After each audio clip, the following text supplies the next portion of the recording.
Now we will move on to a very important issue, which is the basic engineering tasks.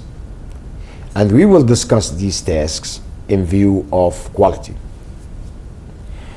Basic engineering tasks are product or system development. A system has to be developed first, or a product has to be developed, initiated. Then manufacturing planning. We plan to manufacture it. And upon a completion of a successful manufacturing planning, we then move on to mass manufacture the product, or move on to mass introduce the service to the consumers. As we do that, we have to monitor the process. We have to monitor the make of the product. We have to monitor the service offering. And problems will happen. So we have to implement problem-solving techniques that are effective and efficient. Let us go through each one of these aspects and discuss it separately.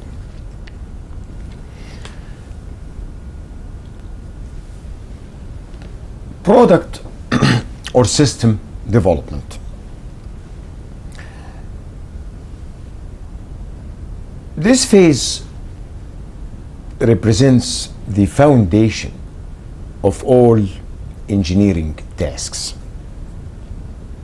The ultimate goal of this phase is to design a product or a system or a service with better performance than the existing one,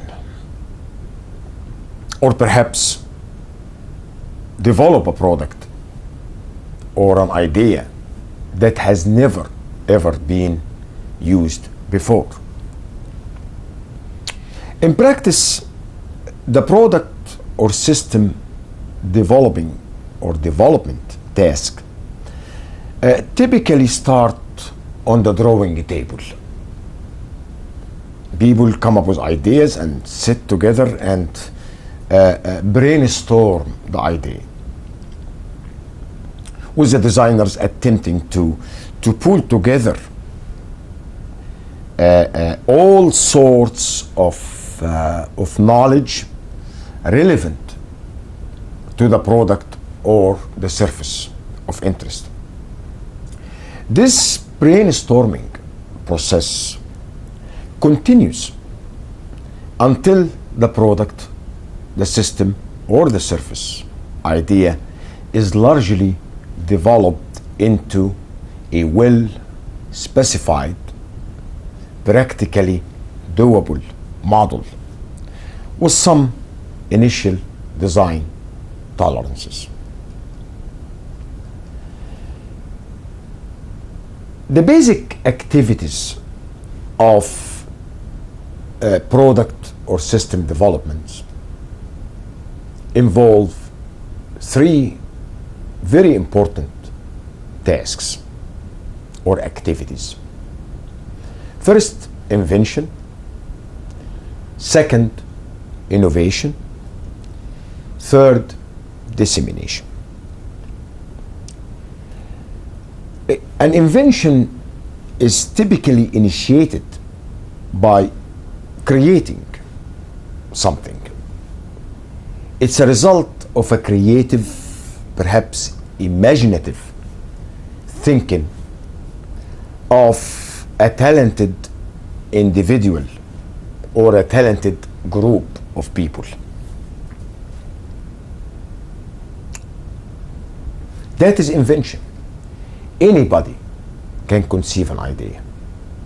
Anybody can be creative enough, talented enough, imaginative enough to come up with a good idea, regardless or irrespective of the qualification of that person. Innovation, which is often used loosely, alternatively to the term invention, Quite often people describe invention as being an innovation. This is a common misconception because innovation is fundamentally different than invention. Innovation is to convert the invention into a practical model. There are a lot of ideas or inventions that, although they are so creative, okay, but they cannot be transferred into practical models. Electric car versus gas car. Then you start, hey, that's a great idea. Okay, but an electric car requires charging. So how are we going to go about all of this? Should we just have all people driving in tracks where the cars are continuously charged, such as some of the trains and subways and all of that? That is the issue here. We have to distinguish between an invention and an innovation. Again, an invention is typically initiated by a creative thinking of a talented individual.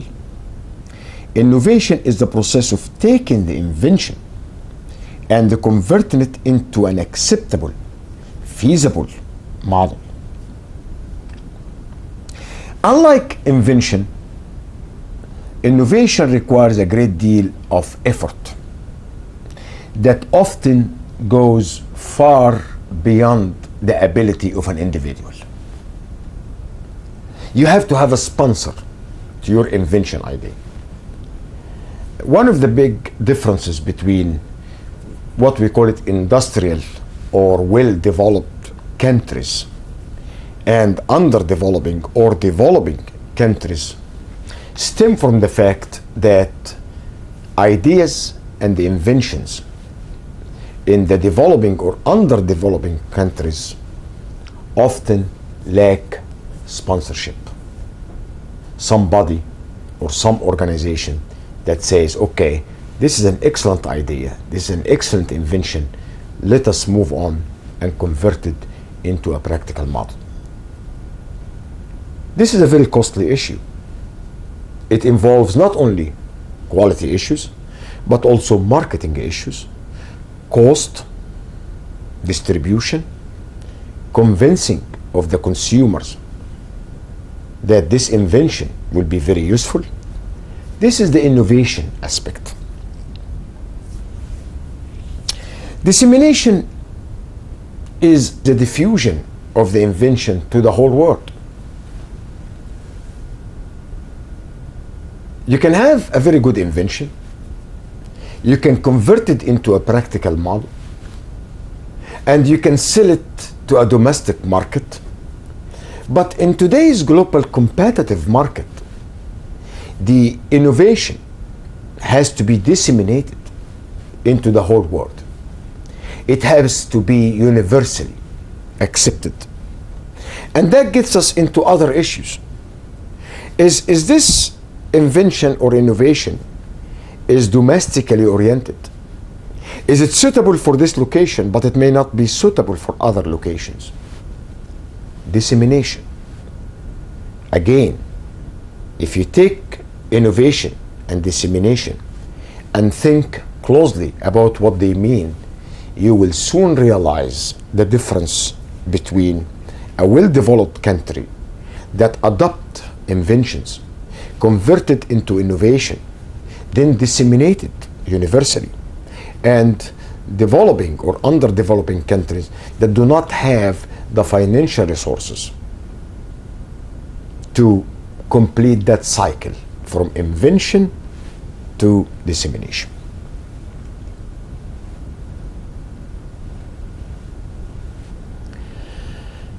The common goal in all of these basic activities of product or system development is to produce a product of more superior functional features and hopefully lower manufacturing cost than an existing similar product, or to produce a new product to the market with enough interest that will justify the initial cost. The primary measure of superiority or cost reduction of a new product is really customer acceptance. As soon as the customer approves of things, everything becomes better. Profit becomes conceivable. You have to satisfy the customer. This acceptance should then be translated into a measurable demand in the marketplace. The ultimate goal of a product or system development is to produce a model of specified characteristics and defined design tolerance limits. We will talk about that in more detail later on, but in the context of engineering and manufacturing tasks, most engineers today can use a lot of the tools and the capabilities, the computer capabilities that we have today. In other words, quite often you don't have to build a complete model of things. You can use computer-aided design to develop a product or system model with criteria, specifications, design tolerance that actually meet the real specifications, and try it as a model using computer-aided design. That takes us to a very important issue: specified tolerances versus design tolerances. This is something that we will talk about throughout this course. Every time we mention specified, we imply consumer or customer-driven interest. But sometimes we have our own internal specifications as a producer of the product. But most of the time, whether we're talking about internal or external, it is the customer that dictate the specified tolerances. And as I mentioned a few minutes ago, these tolerances that the customer dictate upon us can be very objective, but they can also be subjective. A fuel efficiency car is an objective tolerance. The number of gallons per mile of gas is an objective measure. Appearance, comfort, look, these are subjective measures dictated by the consumers. The design tolerance, on the other hand, is mainly an internal task based on the specified tolerance in some way, but not necessarily in full. It really reflects the boundaries of the basic functional characteristics of the product. When an engineer designs a car, there are basic criteria: an engine, an entire system that will drive the car. So most of these are objectives. When you design a bridge, you have a great deal of design tolerances and design criteria that are actually objective in nature, quantitative in nature, that you can follow, and the classic engineering design can account for all of this. The key here is the relationship between the specified tolerances and the design tolerances. That takes us to the so-called Design Capability Index, or DCI. A perfectly designed product or system is the one in which design tolerances and the specified tolerances, design meaning internal, based on actual or basic functional characteristics, and the specified means customer-driven tolerances, have to meet. So a perfectly designed product or system is the one in which design tolerances and the specified tolerances are in full agreement. This point leads us to this important index, the Design Capability Index.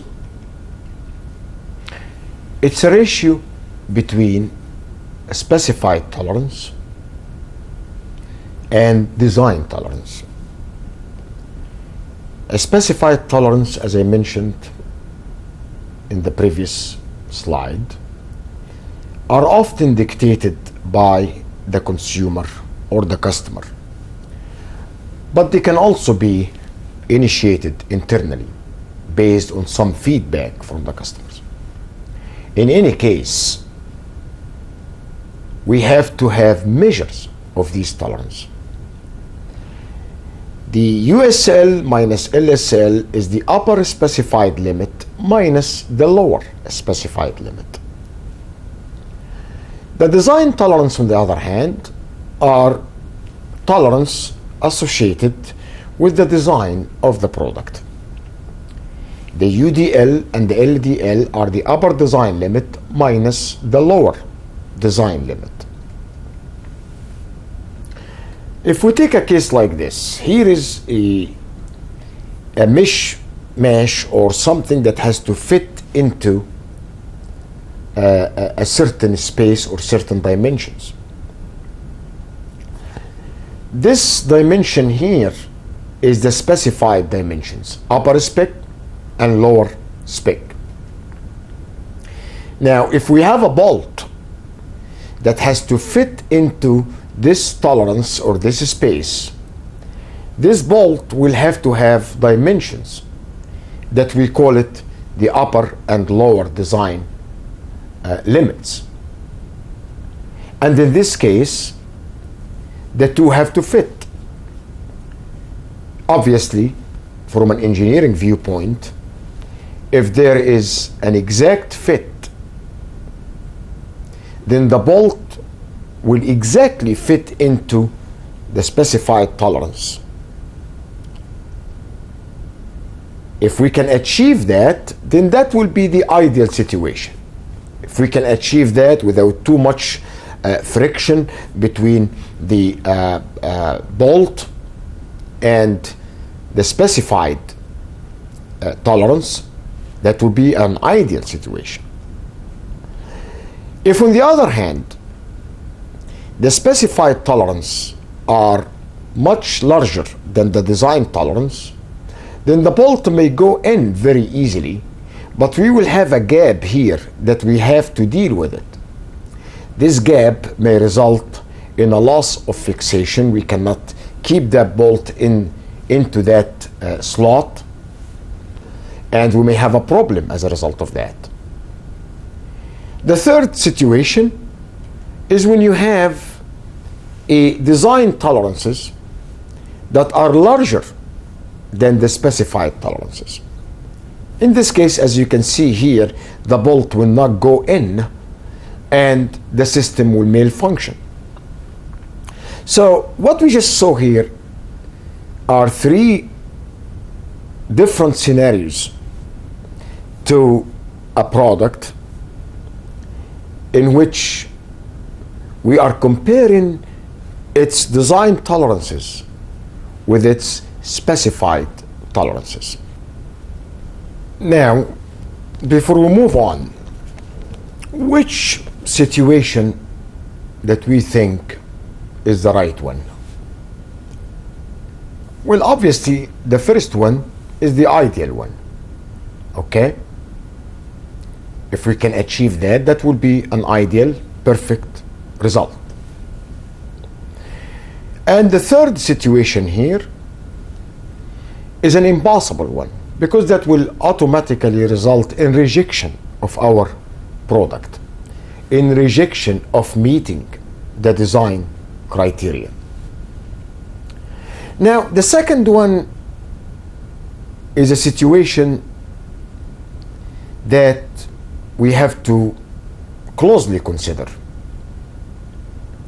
Because in this second situation here, the design tolerances look very good. They are meeting the specification limits or specification tolerances. They are going in. Indeed, they are meeting the specification limits at lesser material because the dimensions are less, as you can see here. Very good. However, we have other product criteria we have to worry about, and that is this bolt here has to stay in the slot. Okay? If that is doable, then this is the best situation. Why? Because this first situation here, although it is ideal, but it might not be achievable all the time. When you are at the borderline, when you are exactly meeting the customer specifications, the chance of deviating from these specifications, either ways, to the right or the left, is always there. So as a result of that, the second situation may be a better one from a practical viewpoint, because at least by this second situation, where the specified tolerances are slightly larger than the design tolerances, you know for a fact that you're always going to meet the specified tolerances. Okay, the issue is how far is it from one? Because we know by this very simple example that if we go too far, larger than one, then that bolt is going to go into that slot very loosely, and we're going to have other problems to deal with. Let me just demonstrate the same example here using the so-called normal distribution. A normal distribution is the statistical way of reflecting or modeling events or variables. It's a very simple two-dimensional graph where the x-axis is the variable value and the vertical axis is the frequency or the number of items meeting a certain variable value. In our statistics course, we have 2 chapters that deal with the normal distribution. But the point I'm trying to make now is a normal distribution reflects just about almost all phenomena that you can see in life. If you take income, resources, age, and so on, you will find that all of these phenomena can be perfectly modeled by a normal distribution. In an income situation, very few people have very low income. Very few people have very, very high income per year. And the majority of us lie in the middle. The middle income people, the middle class, middling. Now, what we have here is a distribution that represents the dimensions that we were talking about, the bolt and the slot dimensions, the allowance. So it's really representing this distance here. Very good. In a DCI equal 1, Design Capability Index, you will see here that the upper design limit coincides with the upper specified limit, and that the lower design limit coincides with the lower specified limits. That is the ideal situation that we mentioned earlier. Very good. If we move on now to this situation where we have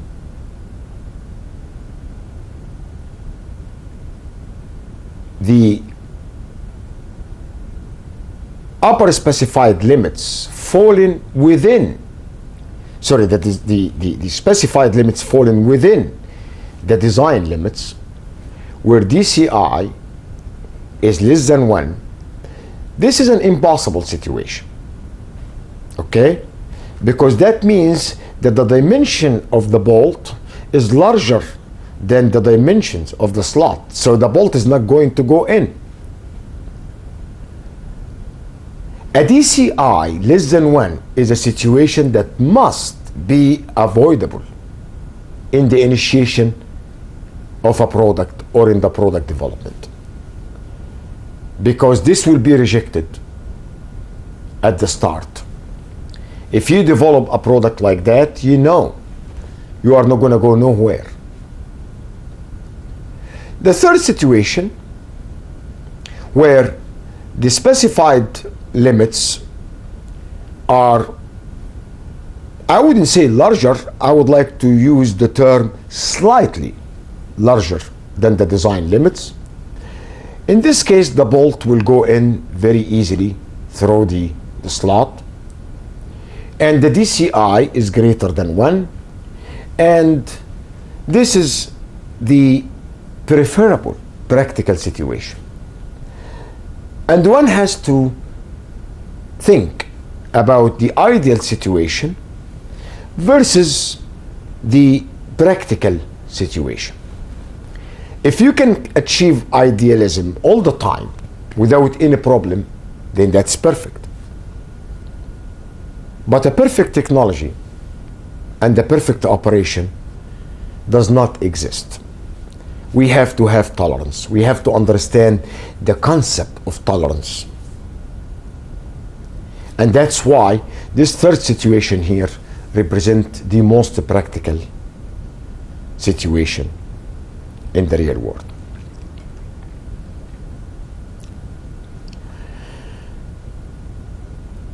Here is the example with values, with numbers.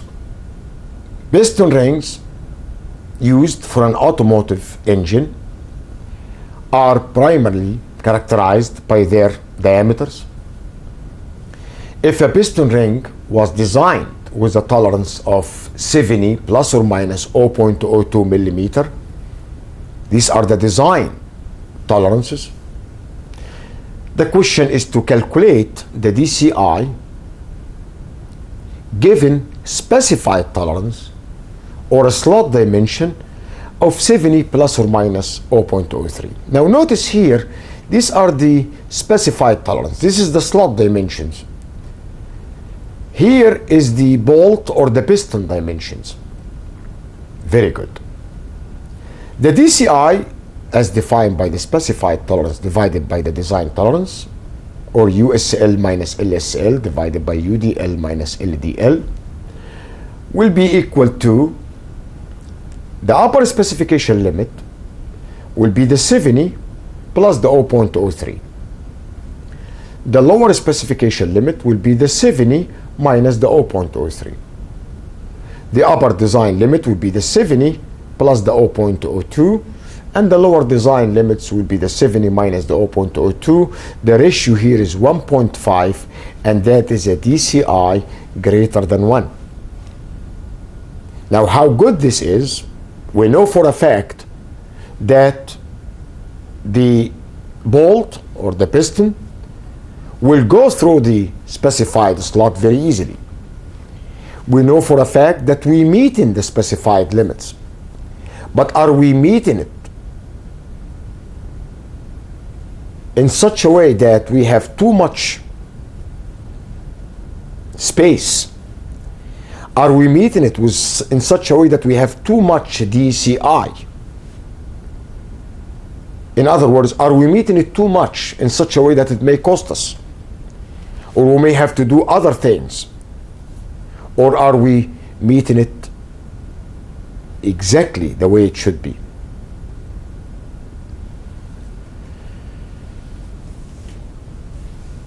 This is our situation here. How big the space here is another issue from a design viewpoint.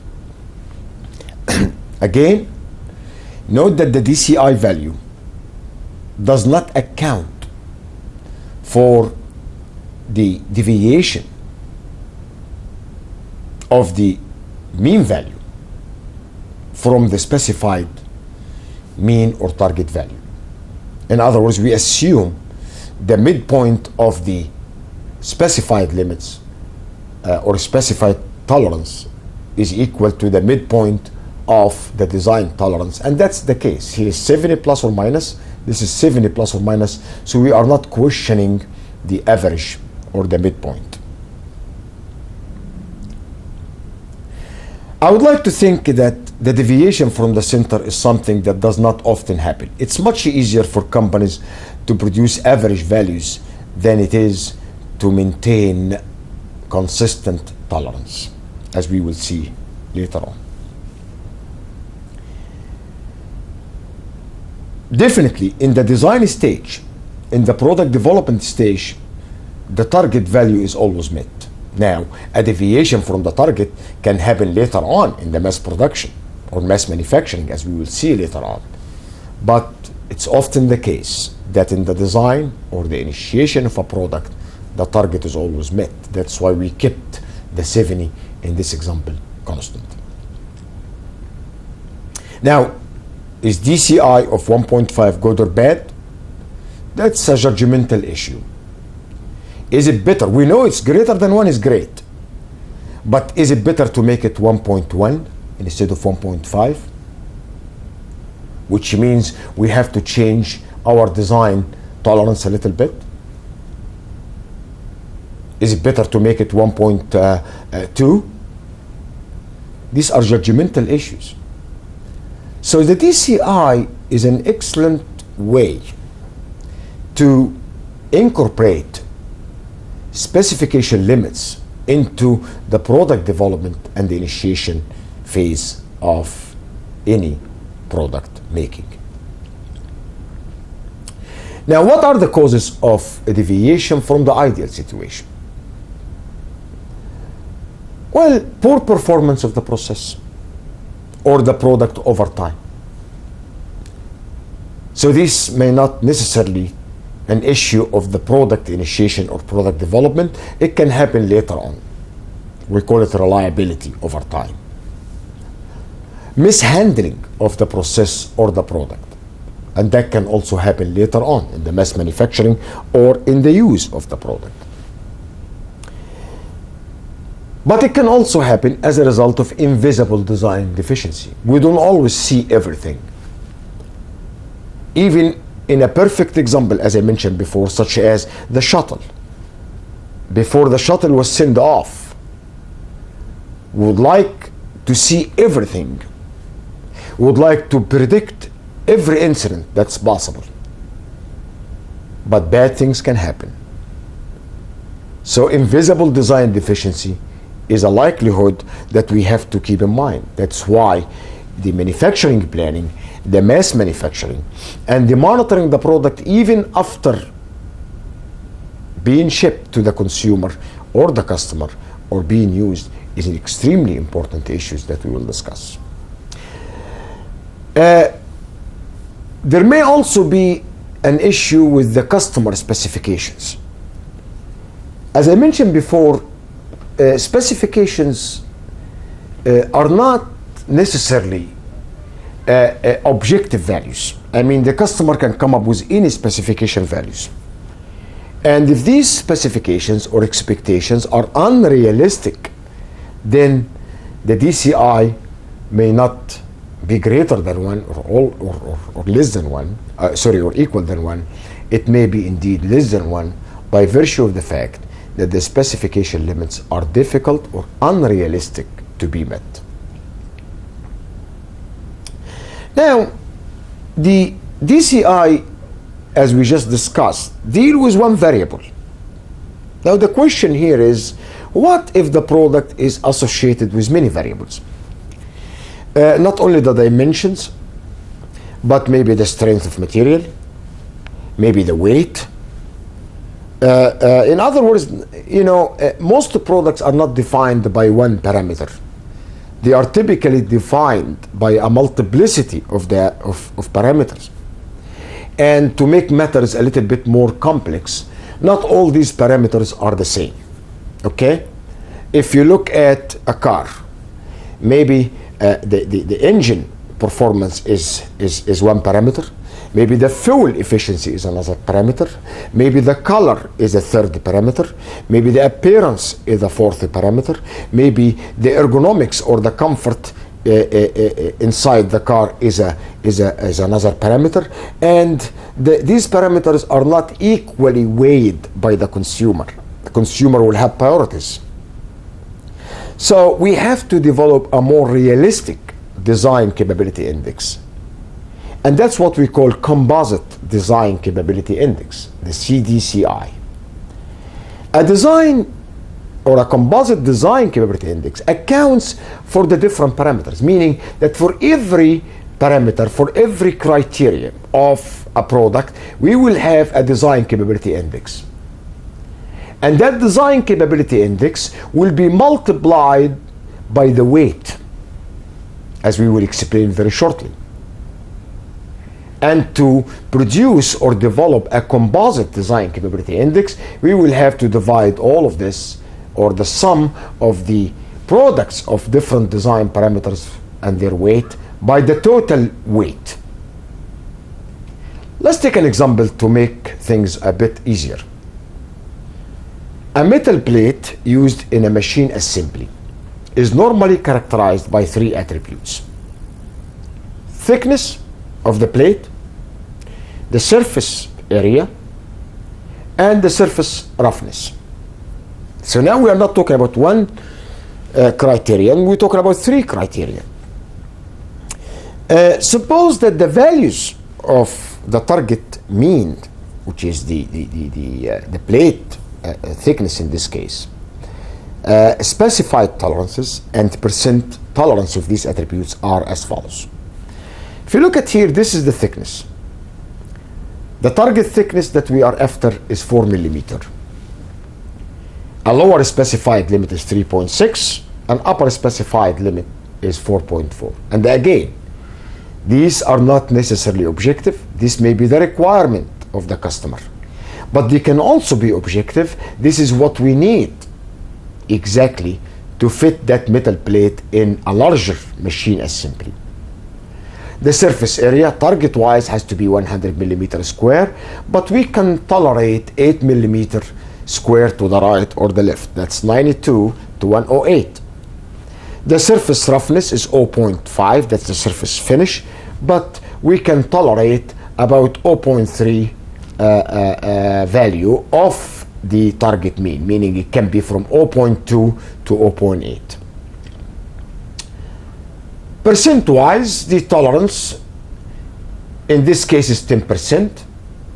Okay, that is the 3.6 divided by the 0.4 in this case, because 3.6 minus 4 divided by 4 times 100.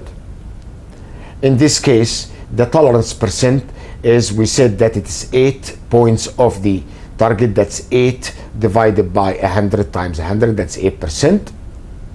In this case, we have a very wide tolerance percent, that is 0.3, which is 0.2 minus the 0.5 divided by 0.5 times 100, that's 60%. So we have the tolerance percent associated with each parameter, and one can look at this column and say, aha, the most strict tolerance here is the surface area. The area has to be very tight, as close to exact as possible, followed by the thickness. We can tolerate a little bit. And in surface roughness wise, we can tolerate even further. And the reason it's very important to look at these percentages is every time you want to tighten some tolerances, it's associated with cost. Fine-tuning accuracy is always a result of cost, resources, better material, better technology, and more importantly, in many cases, more skilled personnel. So if one would have to focus on something here, one would start with the area of the metal plate, make sure it's close to perfect as possible, then to the thickness of the plate, and then to the surface finish. This is the sum of these three tolerances percentage, and we'll show you how to use this very shortly in the calculation of the composite design capability index. Again, This is how each one is calculated. The 10 is a result of the 0.4 divided by the target value times 100, and so on. Now, this final column here is the weight. Now, the weight is often a subjective issue. It may be directly a result of the tolerance given, or it may be a result of customer priorities. In this case, we will calculate the weight objectively on the basis of the tolerances. The weight associated with any criterion or parameter will be equal to 100 minus 100 times the tolerance associated with this criteria or parameter divided by the total or the sum of the tolerances. So as a result of that, if we look at the how we came up with the 87 value, it's very simple. It's 100 minus 100 times the tolerance associated with the thickness divided by the total or the sum of tolerances. And that is how we come up with the 87. And the viewer can repeat this calculation and this calculation to see how we came up with the different tolerances and the different weights associated with the different variables.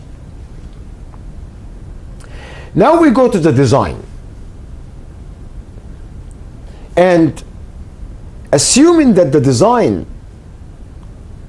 although it takes care of the specification limits, but exhibits different tolerances, we see here that the thickness mean value is 4, surface mean value is 100, surface roughness is 0.4, which correspond very well to the specified values, 4, 100, 0.5.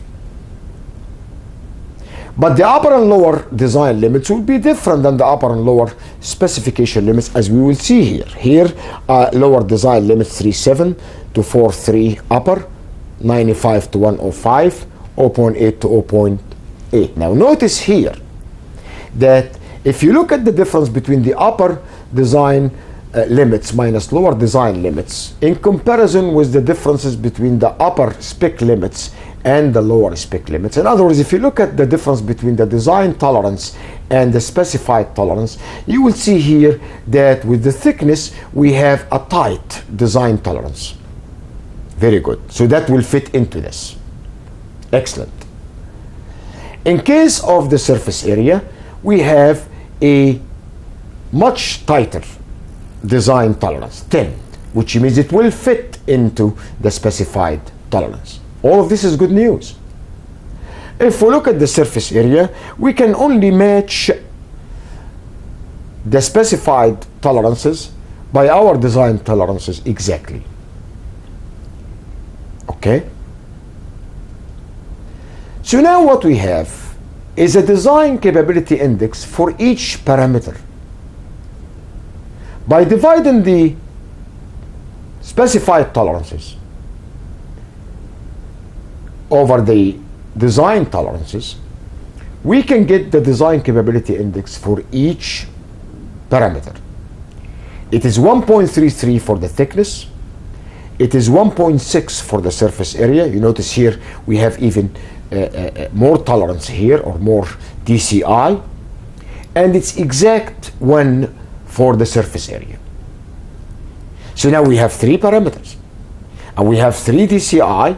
Now we'll go back to our formula here, which is the composite design capability index, which is the sum of each DCI times the weight divided by the total weight.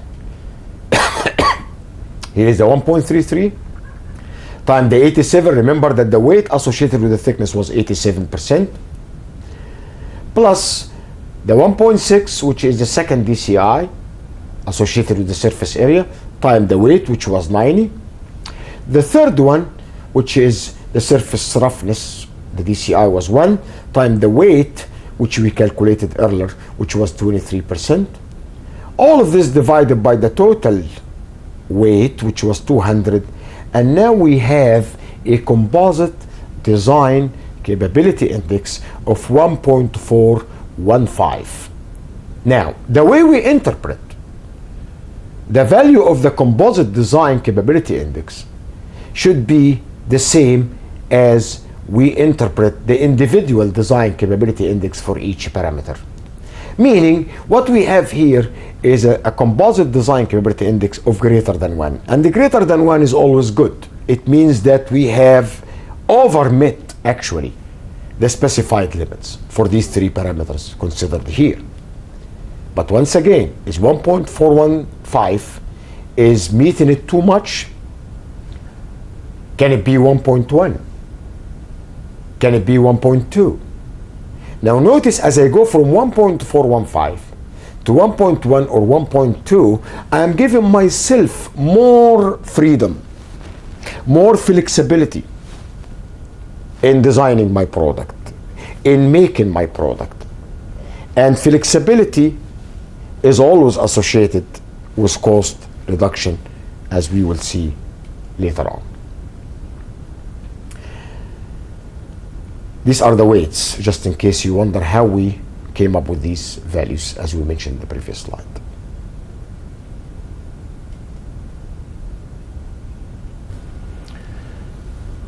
So we learned from this example how to determine a composite design capability index. The capability aspect here stems from the fact of the extent of agreement between the design tolerance and the specification tolerance. Later on under the subject of SPC, or statistical process control, we will talk about process capability analysis. And you will see that this definition that we have here, which is the design capability index, is very similar to the process capability index, except it is implemented at the processing stage or the mass manufacturing stage. The design capability index should be implemented at the product development stage, at the initiation of the product or service. Again, in summary, we can determine how capable the product is from a design viewpoint and at the initiation stage. Let me just mention or emphasize the weight factor, which is only considered when we have more than one attribute describing the product, such as the example we just finished: the thickness, the surface area, the roughness, and so on. That weighing the different characteristic parameters for calculating the composite design capability index provides useful guidelines of design emphasis. As we have seen in the example, we found that the area weight was the highest one, meaning that in our design, our emphasis or our first priority should be the area.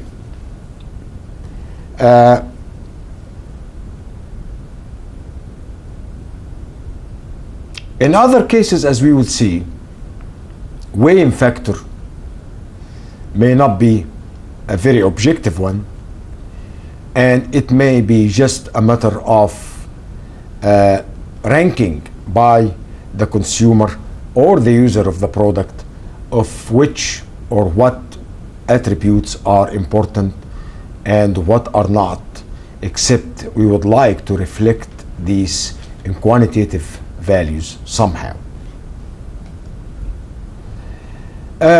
This graph here is a very interesting graph. We call it the composite design capability profile. Here are the attributes of the product of the example we just discussed.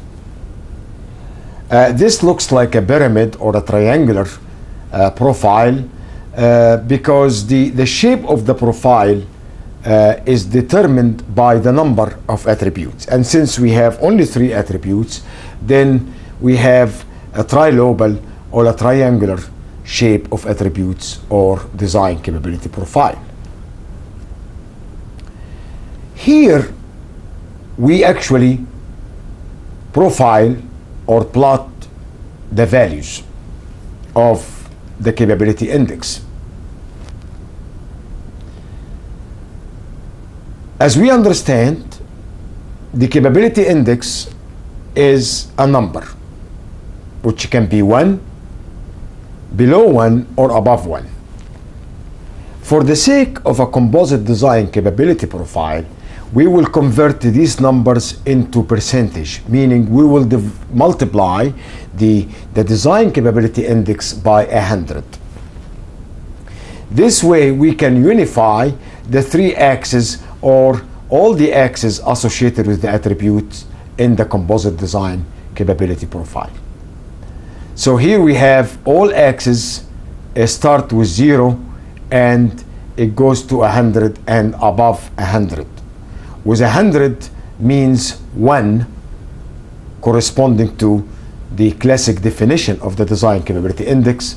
Above 100 is above 1 and the below 100 is below 1. And if we recall, the thickness was 1.3, which is about 130. The surface area was 1.6, which is about 160.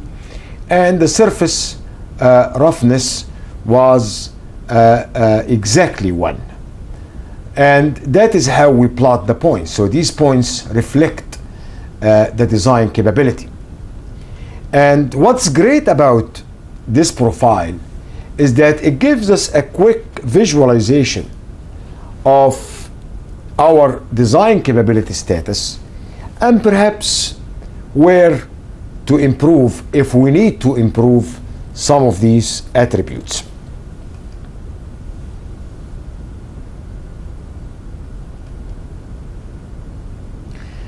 The profile can also have the weight. And in an ideal situation, the weight should correspond very much with the design capability profile. Meaning, if the design capability index of one attribute is high, the weight corresponding to it should also be high, and so on. So shape-wise, the weight profile and the design capability profile should be more or less exhibiting the same shape and the same trend.